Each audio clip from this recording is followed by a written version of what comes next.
9월 3일 화요일 뉴스 브리핑으로 넘어갑니다.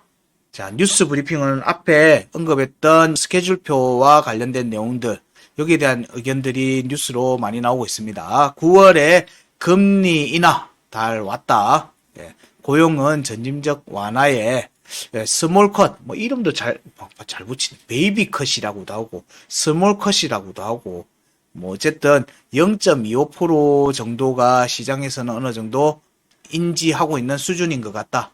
어쨌든 금리 인하가 나오게 됐을 때 시장의 유동성 공급이라는 측면으로서의 접근도 가능하기 때문에 이런 부분들이 위험 자산들, 특히나 이제 저희들 같은 경우는 암호화폐니까 암호화폐 쪽에서의 상승 움직임으로 이어지는 계기가 되기를 바라면서 현재는 보고 있는 중입니다.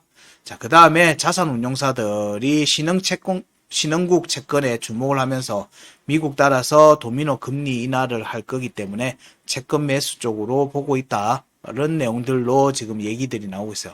이것도 결국에는 이제 금리 인하되면 이제 신흥국들 뭐 이런 부분들에서 이제 뭐 대출이든 뭐든 유동성 공급의 형태가 진행되기 때문에 이게 또 달러의 약세 움직임하고도 이어지는 부분들이 될 수 있어요. 근데 이 약세가 급락으로 가면 안 돼요.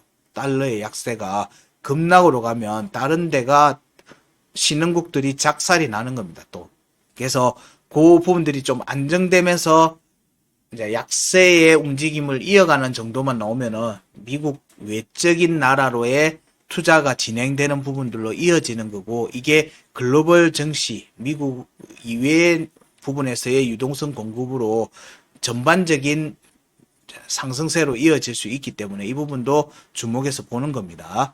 자, 그 다음이 엔비디아가 오픈 AI에 1억 달러 투자 논의하고 있다는 기사인데, 뭐 엔비디아는 지금 이제 뭐 전 세계 투자자들이 투자를 하고 있든 아니든, 엔비디아를 보유하고 있든 아니든 엔비디아의 움직임에 초점을 맞출 수밖에 없는 부분이 있어요. 얘가 꺾이면 지수가 꺾여버리니까 일단은 얘가 큰 등락을 안 하는 정도만 만들어주면은 아주 베스트 하겠다. 아주 베스트 하겠다 정도로 보는 겁니다. 그리고 뭐 그 내용 자체만 보더라도 엔비디아가 오픈 AI에 투자한다는 얘기는 자기들의 칩 시장을 좀 더 공고히 하겠다. 튼튼히 하겠다라는 내용하고도 이어지기 때문에 뭐 적절한 방향성을 보이고 있다라고 볼 수 있고요. 이게 이제 AI 관련돼 있는 이제 트렌드에 코인 관련돼 있어도 그런 부분들이 좀 더 심화될 수 있겠죠. 그 부분들은 그래서 이제 지난주 이슈맨이 AI와 관련돼 있는 내용들을 점검을 해서 알려드렸는데 이게 너무 빠른가? 우리가 보는 게 시장의 흐름에 먼저 빨리 가는 건지, 아직 사람들이 여기로 가격에, 비트코인과 전반적인 가격의 하락에 실망해서 다들 두려움에 뜨는 건지, 이 부분에 대한 준비들을 하지 않으면 넥스트에서 그냥 또 손가락을 빨고 있어야 되는 수가 있어요. 이런 부분들의 흐름들을 주목을 해볼 필요가 있는 겁니다. 그런 부분들은 조정이든 뭐든 간에 꾸준히 관심을 가져주셨으면 어떨까. 그게 여러분들의 시간이 지났을 때 투자에 좋은 결과로 이어지는 경우들이 많을 거고, 아이언머니는 그런 부분에 대해서 긁어드리고 있는 겁니다. 자, 그 다음에 이스라엘과 관련되어 있는 부분이에요. 이스라엘에서 하마스 측에 의해서 인질수 시신, 이스라엘의 인질이 이제 사망하는 내용이 나오면서 전국적으로, 이스라엘 전국적으로 지금 이제 총리에 대한 반대 시위, 뭐 지금 전쟁 이제 부분들을 이제 휴전하라고 하는 파업이 전국적으로 일어나고 있다라는 내용들입니다. 이제 명분을 잃어가고 있는 중이에요. 이스라엘 정권도 내부적으로도 명분을 잃어가고 있는 과정이다. 자, 그 다음에 이거는 조금 큰 담론이 될 수 있어요. 지금 유럽 쪽에서 극우가 지속적으로 부상하고 있는, 지금 얼마 전에 또 다른 기사에는 독일 쪽에서의 극우 정당이 부상하고 있는 부분들이 얘기되고 있어요. 이게 경기 침체하고도 이어지죠. 이게 2차 대전의 중요한 요소기도 했습니다. 사실 이제 나치당이 나오게 되는 계기가 됐죠. 독일의 극우 득세는 유럽 사람들 입장에서는 경기를 일으킬 내용들이에요. 근데 이런 부분들이 현재 글로벌하게 진행되고 있는 측면이 있죠. 예, 그런 부분들은 담론으로서 잘 보시면 될 것 같아요. 그 다음에 암호화폐 쪽인데 미 연준 금리가 0.5% 50bp를 인하하는 부분이 나오면은 비트코인 하락할 수도 있다는데 이 비트코인만 하락하는 게 아니에요. 50bp를 인하를 하면 전반적인 위험 자산들 전체가 다 조정으로 들어갈 가능성이 높아요. 왜냐하면 경기 침체 시그널로 보기 때문에 급격한 경기 침체에 대한 충격으로 받아들일 수 있기 때문에 이때는 리스크 있게 시장은 대응을 하게 될 수밖에 없을 거로 봐요. 자, 그 다음에 비트코인도 다른 투자 상품과 비슷하게 역사적으로 9월은 약세의 모습을 보였는데 근데 이번에도 반복될 가능성이 있는가 뭐 이런 얘기들이 많이 나오고 있습니다. 증시 쪽에도 나오고 있고요. 비트코인 쪽에도 나오고 있습니다.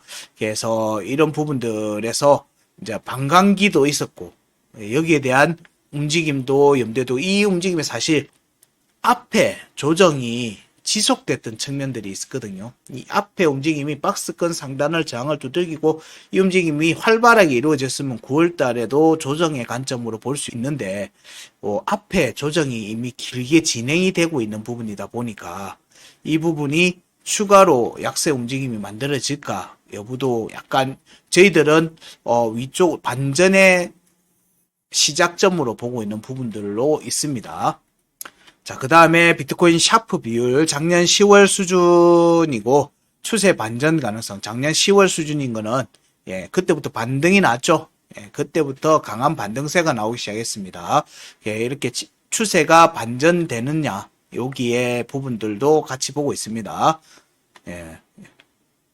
그 다음에 이제 올해 순유입 상위 미 ETF 25개 중에서 13개가 비트코인 이더 현물 ETF 관련 상품이랍니다. 이게 그러니까 암호화폐 쪽에서의 관심도는 여전히 높다. 여전히 높다는 겁니다. 그 다음에 8월에 스테이블 코인 발행량은 1484억 달러. 전월 대비해서 2.9% 늘어났다는 유동성 부분들이 늘어나고 있는 측면이기 때문에 8월 달에 우리가 차트적으로는 떨어지는 모습이었는데 유동성 전체 이걸 사기 위한 자금들은 늘어나고 있다라는 부분들로 해석하시면 돼요. 자, 그 다음이 윤리감시단 트럼프 일가 암호화폐 프로젝트의 이해상충 우려. 요거는 트럼프의 이게 장남이죠. 장남.